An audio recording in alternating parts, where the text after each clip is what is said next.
Welcome back to my channel Gurukul. If you are watching my video for the first time, then please subscribe my channel and click the bell icon for all notifications. Hello everyone, welcome back to our channel Gurukul. आज हम लोग start करने जा रहे हैं exercise 10.4 जो कि final exercise है इस चैप्टर 10 ट्राइंगल्स का। ये थोड़ा लंबा चैप्टर था and this is one of the most important chapters of class 9 जो कि अब फाइनली एंड होने वाला है। सो बेसिकली इस वाले पार्ट में मैं क्या करने जा रहा हूँ, आप लोग को जो फाइनल एक्सरसाइज है उसके कुछ थ्योरम्स एक्सप्लेन करने जा रहा हूँ, थोड़ा डिटेल में अंडरस्टैंडिंग आप लोग का डेवलप कराने जा रहा हूँ एंड इसके बाद वाली वीडियो से हम लोग स्टार्ट करेंगे आपका जो एक्सरसाइज है उसको, ठीक है ना। एंड मैं आप लोग को रेकमेंड जरूर करूंगा कि आप लोग इसके पहले जितने भी मैंने एक्सरसाइजेस बनाए हैं चैप्टर 10 ट्राइंगल्स के, उसके भी एक्सप्लेनेशन वीडियो जरूर देख लें, बिकॉज ट्रस्ट में अगर आप खाली उसी को देख लेते हो तो भी आपको एक्सरसाइज के सारे क्वेश्चंस वाली खाली वो एक्सप्लेनेशन वीडियो देख के सॉल्व हो जाएंगे। मतलब इस लेवल का आप लोग का कॉन्सेप्ट बन जाएगा, ये मेरा गारंटी है, क्योंकि मैंने हर एक चीज़ को, हर एक छोटे चीज़ को काफ़ी क्लैरिटी के साथ समझाने का कोशिश किया है। So please check it out, ठीक है ना। If I am not wrong, सबसे लंबा एक्सप्लेनेशन वीडियो आपका खाली एक्सरसाइज 1 का ही है जो कि अराउंड 30 मिनट्स का है, if I am not wrong. So आप वो थोड़ा टाइम टेकिंग होगा, लेकिन एक्सरसाइज 2 और एक्सरसाइज 3 का जो एक्सप्लेनेशन है वो थोड़ा छोटा है, तो आपका मतलब वो कंपेंसेट कर देगा। तो मतलब आप खाली गो थ्रू कर दो, 1-1.5 घंटा लगाओ और खाली उन एक्सप्लेनेशन वीडियोस को एक बार देख लो, उसके बाद इस वाले को भी देख लेना। ट्रस्ट मी, आपका सारे क्वेश्चंस कवर हो जाएंगे उस कॉन्सेप्ट पे, ठीक है ना। तो अब हम लोग स्टार्ट करते हैं सीधा टाइम वेस्ट किए बिना। सबसे पहले ये हम लोग जो करने जा रहे हैं that is called inequalities of triangles. ये आर बड़ा अजीब है, ठीक है ना। तो हम लोग ट्राइंगल्स के इनइक्वालिटीज को डिस्कस करने जा रहे हैं। अब इस स्पेसिफिक पोर्शन का जो वेटेज है वो थोड़ा कम रहता है कंपैरेटिवली, बट स्टिल ये काफी इंपॉर्टेंट और बहुत ही ईजी कॉन्सेप्ट है। सो प्लीज ध्यान दीजिएगा जब मैं इस कॉन्सेप्ट को आपको कवर कर रहा हूँ। बेसिकली इसमें आपके अराउंड 3 थ्योरम आते हैं, 3 या 4 थ्योरम आते हैं, तो हम लोग फटाफट से कवर करते हैं। थ्योरम 1 पे हम लोग आते हैं। सबसे पहले देखते हैं क्या कहता है थ्योरम 1। थ्योरम 1 कहता है कि अगर लेट्स से हम लोग के पास एक ट्राइंगल है, ठीक है ना, ये हम लोग का ट्राइंगल ए बी एंड सी। अगर हम लोग को दिया गया है कि इस ट्राइंगल की 2 साइड जो है वो अनइक्वल है, तब जो लॉन्गर साइड है उसके ऑपोजिट जो एंगल है वो सबसे बड़ा होगा। क्या कहना चाह रहा हूँ, लेट अस से इस ट्राइंगल में ए बी जो है और बी सी जो है, इन लोग के लेंथ कुछ इस तरीके के, ये L1 लेंथ का है, ये L2 लेंथ का है, ठीक है ना। और दिया अगर L1 is not equal to L2, क्या दिया है कि L1 is not equal to L2, तो अब देखना इस ट्राइंगल में जो भी साइड सबसे लंबा होगा, क्या कह रहा हूं मैं, जो भी साइड सबसे लंबा होगा उसके ऑपोजिट वाला एंगल भी सबसे बड़ा होगा। समझ में आ रहा है? एक और बार रिपीट करता हूं। दिया क्या गया है, अगर इस ट्रायंगल के कोई भी 2 साइड एक दूसरे के बराबर नहीं है, तो जो सबसे लंबा साइड होगा पूरे ट्रायंगल का उसके ऑपोजिट वाला एंगल सबसे बड़ा एंगल होगा, ठीक है ना। यही है कॉन्सेप्ट आपका। तो मैं कुछ एग्जांपल से इसको थोड़ा क्लियर करने का कोशिश करता हूँ। लेट अस से ये आपका ये वाला साइड आपका है L3, ठीक है ना, L3। आपका L1 is not equal to L2 दे दिया क्वेश्चन में, माने 2 साइड आपके बराबर नहीं है। और दिया क्या गया कि L1 is greater than L2 is greater than L3। इसका मतलब क्या है, L1 के ऑपोजिट जो साइड है आपका एंगल है, L1 के ऑपोजिट कौन सा एंगल है, एंगल C है ना। L1 के ऑपोजिट आपका एंगल C है। सिमिलरली L3 के ऑपोजिट आपका एंगल B है और L2 के ऑपोजिट आपका एंगल A है। कहा क्या गया है कि अगर 2 साइड अनइक्वल है तो जो सबसे लंबा वाला साइड होगा उसके ऑपोजिट वाला उसके ऑपोजिट जो एंगल होगा वो सबसे बड़ा होगा। माने यहाँ पे आपका angle C is greater than angle B and angle C is greater than angle A। I hope तुम लोग समझ पा रहे होगे, ज़्यादा कॉम्प्लिकेटेड नहीं है, थोड़ा ठंडी माता से सुनो मैं क्या कह रहा हूँ, ठीक है ना। एक और बार मैं रिपीट कर दे रहा हूँ, हो सकता है थोड़ा सा नया होगा तो प्रॉब्लम्स हो रहा हो। L1 L2 कोई भी दो साइड इस ट्राइंगल के अगर बराबर नहीं है एक दूसरे के, तो ये सबसे लंबा साइड हो गया। जैसे यहाँ पे L1 सबसे लंबा साइड मैंने ले लिया इस वाले थ्योरम में, मैंने मान लिया, अज्यूम कर लिया कि L1 सबसे लंबा साइड है। सो L1 के ऑपोजिट जो एंगल होगा जो कि है आपका एंगल C, वो सबसे बड़ा एंगल होगा, ठीक है। अब ये L3 भी हो सकता था, ये आपका L2 भी हो सकता था, वो डिपेंड करेगा क्वेश्चन पे, आपके मतलब जो क्वेश्चन आपको देगा उस पर सब कुछ बता देगा क्लियरली, ठीक है ना। अच्छा, अब एंगल B और एंगल A का रिलेशन कैसे आएगा वो हम लोग आगे देखेंगे, ठीक है ना। और बोला क्या गया है इसमें कि इसका जो प्रूफ है उस प्रूफ में उसकी डिटेल में आपको ज़्यादा जाने का नीड नहीं है ऑनेस्टली स्पीकिंग, क्योंकि वो प्रूफ पे क्वेश्चन नहीं बनेगा। आप उसको कई सारे मेथड से प्रूफ कर सकते हो बाय कंस्ट्रक्शन एंड ऑल, ठीक है ना। बट मैं इतना ही खाली कहूँगा कि जब आप क्लास 11th में आओगे आप लोग को एक फॉर्मूला सिखाया जाएगा। एक सर्कल में लेट अस से मैंने 2 रेडियस ले लिए, ऑब्वियसली रेडियस दोनों सेम लेंथ के ही होंगे।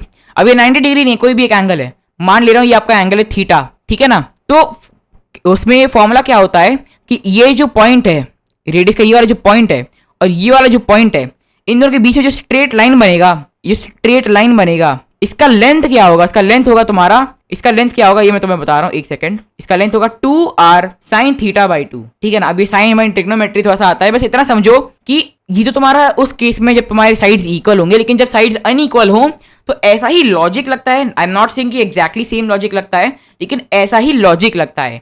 तो होगा क्या कि लेट अस से जो तुम्हारा ऑपोजिट जो साइड है एंगल का, जो दो रेडियस के बीच में है, उसका ऑपोजिट साइड का जो लेंथ है that is 2r sin theta by 2। तो यहाँ पे देख पाओगे जब थीटा बढ़ रहा होगा तो साइड ही बढ़ रहा होगा। मानिए सबसे लंबा साइज होगा, जो सबसे लंबा साइड होगा, उसके ऑपोजिट वाला थीटा भी सबसे बड़ा होगा। समझने का खाली कोशिश करो, तो मैं पूछा नहीं जाएगा, नॉट इन सिलेबस, पहले लिख दूं वरना आ जाएंगे कुछ लोग कमेंट करने, नॉट इन सिलेबस, ठीक है। रोना मत यहाँ पे बैठ के। और एक और चीज बोल दे रहा हूँ कि ये उस केस में जब भी इक्वल साइड्स होंगे, जब अनइक्वल साइड होंगे, जैसे हम लोग का सिलेबस में जो पूछा गया है अनइक्वल साइड्स के लिए, उसमें सिमिलर लॉजिक लगता है, ठीक है ना। उसमें भी जो रिलेशन बनेगा उसमें भी थीटा बढ़ने पे ऑपोजिट साइड बड़ा ही होगा, ठीक है ना। अच्छा, अब मैं इसको एक और थोड़ा सा कॉन्सेप्ट के साथ आपको समझाने का कोशिश करता हूँ। हो सकता है ये फॉर्मूला के साथ आपको समझ में ना आया हो। सोच के देखो, लेट अस से आपको घुसना एक दरवाजे के थ्रू, ये आपका दरवाजे का फ्रेम है ये, ठीक है ना। ये आपके दरवाजे का फ्रेम है और दरवाजा खुला हुआ है कुछ इस प्रकार से आपका, ठीक है, ठीक है। दरवाजा आपका कुछ इस प्रकार से खुला हुआ है और लेट अस से कि जो एंगल आपका दरवाजा बना रहा है इस फ्रेम के साथ कुछ एंगल बनाएगा ना आपका, क्योंकि जब दरवाजा खुलेगा, अगर मैं टॉप व्यू आपको दिखाऊं, अगर मैं आपको टॉप व्यू दिखाऊं तो लेट अस से आपका हिंज है और ये आपका दरवाजा है, डोर है ये, और ये आपका हिंज है। तो हिंज और डोर के बीच में एक एंगल बन रहा होगा ना, थीटा, है ना। तो उसी को मैं थीटा यहाँ पे ले रहा हूँ। अब सोच के देखो, लेट अस से आपका चौड़ाई, मैं किसी को बॉडी शेम नहीं कर रहा हूँ, मैं वैसे एग्जाम्पल दे रहा हूँ। आपका चौड़ाई लेट अस से 5 सेंटीमीटर का है, मान लो भाई, क्या है इतना, सवाल जवाब मत करो, 5 सेंटीमीटर का थिकनेस है। और मैं क्या करता हूँ, दरवाजे का जो एंगल है मैं बहुत छोटा, थोड़ा सा दरवाजा खोल रहा हूँ, बहुत थोड़ा सा, सच दैट आप उसमें फिट भी ना आ रहे हो, ठीक है ना। आप फिट तक ना आ रहे हो, दरवाजे को आप क्रॉस ना कर पा रहे हो, ठीक है ना। सो होगा क्या, जब मैंने कम दरवाजे को खोला है, सो आप जब दरवाजा कम खुल रहा है तो जो थिकनेस है दरवाजे और जो डिस्टेंस है दरवाजे का एंड पॉइंट और हिंज के एंड पॉइंट के बीच का जो डिस्टेंस है वो भी कम है ना। तभी आप घुस नहीं पा रहे हो इसके अंदर, है ना। जब मैंने दरवाजे को थोड़ा सा खोला तो आप दरवाजे के अंदर नहीं जा पा रहे हो, बिकॉज दरवाजे का जो एंड पॉइंट है और जो हिंज के बीच का जो एंड पॉइंट है, उन दोनों के बीच का डिस्टेंस बहुत कम है। सही बात बोल रहा हूँ कि नहीं बोल रहा हूँ? अगर मैं दरवाजा कम खोलूंगा तो दरवाजे का और हिंज के बीच का एंगल भी कम होगा और दरवाजे का एंड पॉइंट और हिंज के एंड पॉइंट के बीच का डिस्टेंस भी कम होगा, ताकि आप घुस ना पाओ अंदर। समझ में आया ना। अगर मैं दरवाजा पूरा खोल दूं, मैं दरवाजे को पूरा खोल दूं, है ना, तो क्या एंगल क्या हो जाएगा, बढ़ जाएगा, थीटा विल बी इंक्रीजिंग, है ना। तो ये जो लेंथ है ये भी बढ़ जाएगा, अब आप आराम से घुस जाओगे। अब आपका दोस्त भी घुस जाएगा उसी में, है ना। तो यही चीज, अगर आप थीटा बढ़ाते हो तो आपका जो ऑपोजिट साइड है उसका भी लेंथ बढ़ता है, ठीक है ना, प्रोवाइडेड दैट जो रेशियो है साइड्स का वो कांस्टेंट रह रहा है। वो सब उस डिटेल में मैं अभी नहीं जाऊंगा, वो आपके काम का नहीं है। तो इतना समझो, अगर आप थीटा बढ़ा रहे हो ना तो ऑपोजिट साइड जो है वो लंबा होगा, और अगर ऑपोजिट साइड सबसे लंबा है तो थीटा भी सबसे बड़ा होगा, है ना। बस यही कॉन्सेप्ट है आपका थ्योरम नंबर 1 का, ठीक है ना। सो आई होप आप लोग समझ पाए होंगे। अब इसमें ये आपके सिलेबस में नहीं है और ये आपका सिर्फ कॉन्सेप्ट के लिए, ओनली फॉर कॉन्सेप्ट। मैं इसलिए बता रहा हूँ क्योंकि बहुत लोग बताते नहीं है ये सब चीज, खाली फॉर्मूला बता देते हैं कि ये कर लो वो कर लो हो जाएगा सॉल्व, लेकिन कॉन्सेप्ट का नॉलेज होना बहुत इंपॉर्टेंट है, बिकॉज क्वेश्चन घुमाया जरूर जा सकता है, ठीक है। अब यहाँ पे एक चीज मेरे को आप लोग कमेंट करके बताओ, जो इस वाले सिनेरियो में मैंने बताया, क्या ये सिनेरियो एग्जैक्टली अप्लाई होगा आपके करंट एक्सरसाइज में? The answer is no, because जो डोर है और जो हिंज है उन दोनों का लेंथ सेम है, दोनों बराबर है। समझ में आया। लेकिन इसमें एक चीज जरूर अप्लाई होगा, क्या अप्लाई होगा, कि जो हिंज है और जो डोर और हिंज के बीच का डिस्टेंस है वो दोनों बराबर नहीं है। दैट इज वाई यहाँ पे अप्लाई कर जाएगा। मैंने जो अभी बोला था ना, थोड़ी देर पहले मैंने बोला था कि क्या ये सिनेरियो पूरा आपके एक्चुअल केस में अप्लाई होगा? द आंसर इज नो, वो चीज काट दो आप, ठीक है। ऑलराइट, तो देखो इसमें क्या है, कुछ बच्चे भी बोल रहे होंगे कि जैसे हम लोग को क्वेश्चन में क्या बोला गया था कि जब दो साइड्स बराबर ना हो तभी ये चीज अप्लाई होता है। अब कुछ लोग मेरे को बोलेंगे तो भैया जो हिंज का जो लेंथ था वही तो दरवाजे का भी लेंथ होगा, तो यहाँ पे ये केस और आपका क्वेश्चन वाला जो थ्योरी वाला केस है वो दोनों बराबर कैसे हैं? द रीजन इज सिंपल कि जो तुम्हारा हिंज और डोर का जो लेंथ है और जो डोर और हिंज के बीच का जो साइड का लेंथ है वो दोनों बराबर नहीं होगा, तब जाके तुम्हारा थीटा वाला जो मैंने अभी जो पूरा चीज एक्सप्लेन किया वो वैलिड होगा, ठीक है ना। सो आई होप तुम लोग समझ पा रहे होगे, इतना कॉम्प्लिकेटेड नहीं है, ठीक है ना। मैं बस तुम्हें ये चीज तो समझाने के लिए दिया हूँ, ठीक है ना। मतलब तुम थीटा बढ़ाओगे तो जो ट्राइंगल बन रहा होगा उसका ऑपोजिट साइड का लेंथ भी बढ़ जाएगा, एज सिंपल एज दैट। इसमें इतना अकल मत लगाओ प्लीज, ठीक है। तो बस यही था तुम्हारा थ्योरम नंबर 1। अब जो वर्डिंग दिया हुआ है, वर्डिंग क्या दिया है मैं पढ़ा के सुना दे रहा हूँ। If two sides of a triangle are unequal, कोई भी दो साइड अगर अनइक्वल है तो जो लॉन्गर साइड होगा has the greater angle opposite to it, as simple as that.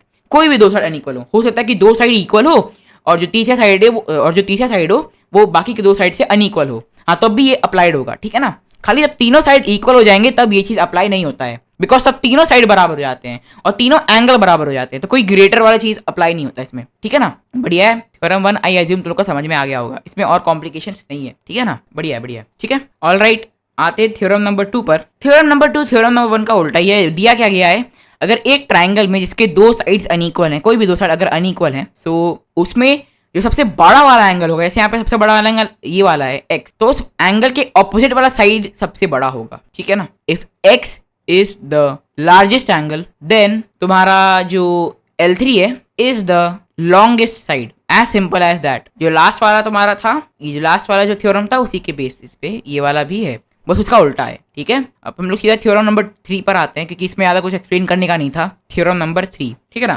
तो इसमें क्या है आपका, बेसिकली इसमें चीज़ क्या है जो आपका दिया गया था, आपको बचपन में शायद आपको पढ़ाया गया हो क्लास 6 में या क्लास 7 में, कि एक ट्राइंगल में जो कोई भी दो आपने लेंथ अगर आपने लिए इसमें, जैसे आपने इसका लेंथ L1 लिया, इसका लेंथ आपने L2 लिया और थर्ड वाले का आपने L3 ले लिया साइड, ठीक है ना, लेंथ आपने L3 ले लिया। आपको इतना तो पढ़ाया गया होगा कि कोई भी दो साइड का जो सम होता है वो तीसरे वाले से हमेशा बड़ा होता है, राइट। L1 जो आपका L1 होगा प्लस L2 होगा, that will always be greater than L3। L1 plus L2 will be greater than L3। Similarly L2 plus L3 will be greater than L1। Similarly आपका L3 प्लस L1, ठीक है ना, that will also be greater than L2। ये आप लोग को बचपन में पढ़ाया ही गया होगा, ठीक है ना। अब आपको पता है कि जो आपकी जो साइड है, जो साइड ऑफ अ ट्राइंगल है, वो उसके ऑपोजिट एंगल को कॉरेस्पॉन्ड करता है ना, कॉरेस्पॉन्ड करता है। ये चीज़ आप लोग को आइडिया हो जाना चाहिए अभी तक। तो जो साइड है L1 के ऑपोजिट में ले लेता हूँ ABC। तो L1 के ऑपोजिट क्या होगा, एंगल C। L2 के ऑपोजिट क्या होगा, एंगल B। और L3 के ऑपोजिट क्या होगा आपका, एंगल A। इसका क्या मतलब हुआ, कोई भी दो एंगल का जो सम होता है वो हमेशा तीसरे एंगल से बड़ा होता है, एज सिंपल एज दैट, ठीक है। प्रोवाइडेड दैट कोई भी दो साइड आपके अनइक्वल हों। अगर तीनों साइड इक्वल हो गए तब तो ये बराबर ही बन जाएगा, है ना। सारी के सारी साइड आपके बराबर हो जाएंगे, ठीक है ना, सारे के सारे एंगल आपके बराबर होंगे। लेकिन सिर्फ उस केस में भी जो आपका समीशन है वो ग्रेटर देन थर्ड एंगल ही होगा, ठीक है ना। So I hope that is clear. इसका मतलब सिंपल थ्योरम का मतलब क्या है, sum of two angles is always greater than the third angle in the triangle, ठीक है। I hope that is clear. आप चाहो तो इनके लिए भी लिख सकते हो, इनके लिए भी लिख सकते हो। आपका होमवर्क को अपना लिख लेना चुपचाप से। और थ्योरम 3 का एक कॉरोलरी थ्योरम भी बनता है, और वो क्या होता है देख लो। ये स्टेट करता है, अगर आप इसको थोड़ा सा और मतलब ऑर्गेनाइज कर दो, थोड़ा सा और छेड़छाड़ करो इसके साथ, तो ये क्या होगा, ये बन जाएगा angle C is greater than angle A minus angle B। Correct है ना, समझ में आ रहा है। Angle C plus angle B is greater than angle A। कोई भी दो एंगल का समेशन तीसरे एंगल से हमेशा बड़ा होता है। अगर आप इसको थोड़ा सा छेड़ दो तो ये जाएगा angle C is greater than angle A minus angle B। इसका मतलब क्या हुआ, कोई भी दो एंगल का डिफरेंस हमेशा तीसरे एंगल से छोटा होगा, ठीक है, हमेशा। The difference between two angles is always smaller than the third angle, ठीक है। I hope this is clear. ये था आपका थ्योरम 3 और ये था थ्योरम 3 का कोरोलरी, ठीक है ना। तो हम लोगों ने क्या क्या डिस्कस कर लिया अभी तक। हम लोगों ने थ्योरम 1 डिस्कस कर लिया है, हम लोगों ने थ्योरम 2 डिस्कस कर लिया, वो तो आपका कन्वर्स ही था, और थ्योरम 3 भी डिस्कस कर लिया है। अब आते थ्योरम नंबर 4 के ऊपर, ठीक है। थ्योरम नंबर 4 क्या कहता है, of all the line segments that can be drawn to a given line from a point not lying on it, the perpendicular line segment is the shortest. कुछ लोग कोई समझ में नहीं आया होगा, लेकिन टेंशन नहीं लेना है। एक आप लाइन बना लो, ठीक है ना, एक लाइन बना लो आप, स्ट्रेट लाइन होना चाहिए। मेरा टेढ़ा दिख रहा होगा, लेकिन मान लो स्ट्रेट लाइन है, और आपने कोई पॉइंट ले लिया बाहर, इस लाइन के बाहर, इस लाइन के अंदर नहीं, इस लाइन के बाहर कोई पॉइंट आपने ले लिया, कोई भी पॉइंट P, और यह लाइन L। तो अब आप इस पॉइंट P से इस लाइन L को क्रॉस करते हुए कई सारी लाइंस बना सकते हो, है ना। आपने लेटर से ये एक लाइन बना दिया, आपने ये एक लाइन बना दिया, आपने फिर आपने ये एक लाइन बना दिया, फिर आपने ये एक लाइन बना दिया, फिर अगेन आपने ये एक लाइन बना दिया, फिर अगेन आपने ये एक लाइन बना दिया, फिर अगेन आपने एक लाइन बना दिया। आपने कई सारी लाइन बना दिए पास करते हुए। अब इसमें बोला क्या गया है, मान लो ये आपका एक पॉइंट है, ठीक है, मान लो ये एक आपका एक पॉइंट है, ये एक पॉइंट है, ये एक पॉइंट है, ये एक पॉइंट है, ये एक पॉइंट है, ये एक पॉइंट है, और ये एक पॉइंट है, ठीक है। बोला क्या गया है कि इस पॉइंट P का इस लाइन के साथ जो डिस्टेंस होगा, इस पॉइंट का इस लाइन L के साथ डिस्टेंस होगा, वो डिस्टेंस क्या होगा, इन लाइन का लेंथ होगा, ऑब्वियसली इन लाइंस का लेंथ होगा। और बोला क्या गया है, जो शॉर्टेस्ट डिस्टेंस होगा, shortest distance between the point and the line is the length of the perpendicular bisector from the point two the line. मतलब मान लो इसका कोई लेंथ होगा L, इसका लेंथ होगा A, इसका लेंथ होगा B, इसका लेंथ होगा C, इसका लेंथ होगा D, और मान लो यहाँ पे मैं एग्जाम परपेंडिकुलर बाइसेक्टर एक तो बना रहा हूँ यहाँ पे, ठीक है ना, एक परपेंडिकुलर सा बाइसेक्टर बना रहा हूँ मैं यहाँ पे, तो सीधा लाइन परपेंडिकुलर बाइसेक्टर, ये होगा E, इस वाली लाइन का लेंथ होगा F और इस वाली लाइन का L होगा G।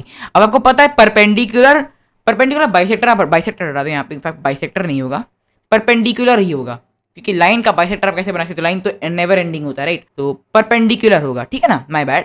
तो जो परपेंडिकुलर ड्रॉप करोगे P से लेकर इस लाइन के ऊपर, देखो ये लाइन, ये जो डॉटेड लाइन मैंने बनाया है, ध्यान से देखो, डॉटेड लाइन जो मैंने बनाया है, मैं लेजर से दिखा रहा हूँ, ये डॉटेड लाइन मैंने यहाँ पे बनाया है ना, इसका लेंथ है E, ये E ही शॉर्टेस्ट डिस्टेंस होगा, ये ठीक है ना, E is the shortest distance, क्यों, क्योंकि वही है length of the perpendicular to the line. अब इसका प्रूविंग इंपॉर्टेंट नहीं है, एज आई सेड, इन सबका प्रूविंग आपसे कोई नहीं पूछने वाला है, आपको थ्योरम याद होना चाहिए और कॉन्सेप्ट आना चाहिए, ठीक है ना, तो बस यही इन सबका प्रूविंग जब आप हायर क्लासेस में आओगे तो आपको प्रॉपरली सिखाया जाएगा, तो इशू नहीं होगा उसमें आपको, ठीक है ना, तो वही चीज़ है, ठीक है ना। सो इतना याद रखो, जो शॉर्टेस्ट डिस्टेंस होता है कोई भी पॉइंट और लाइन के बीच का, वो बराबर होता है length of the perpendicular from the point P to the line L, ठीक है, this was the theorem number 4, ठीक है। अभी थोड़ा ड्राइंग थोड़ा गिजर मिजर है, बट कॉन्सेप्ट समझने का कोशिश करना, और यही था आपका बेसिक एक्सरसाइज, ठीक है ना, मतलब बेसिक कॉन्सेप्ट जो लगेगा इस एक्सरसाइज में, इसके अलावा और कुछ नहीं लगने वाला है, ठीक है ना। सो अब हम लोग क्या करेंगे, नेक्स्ट वाले वीडियो में हम लोग स्टार्ट करेंगे आपके एक्सरसाइज को, ठीक है। तो आप लोग को मैं एक बार बोलूंगा कि आप लोग प्लीज़ एक बार इस चैप्टर के एग्जाम्पल्स को गो थ्रू कर लो एंड एक्सरसाइज को खुद से करने का कोशिश करो। अगर प्रॉब्लम होता है तो फिर आ जाओ, कोई प्रॉब्लम नहीं है, हम लोग तो वीडियो डाल ही रहे हैं, तो आप लोग वहाँ से क्लैरिफाई कर लेना अपने डाउट्स को, ठीक है ना। All right.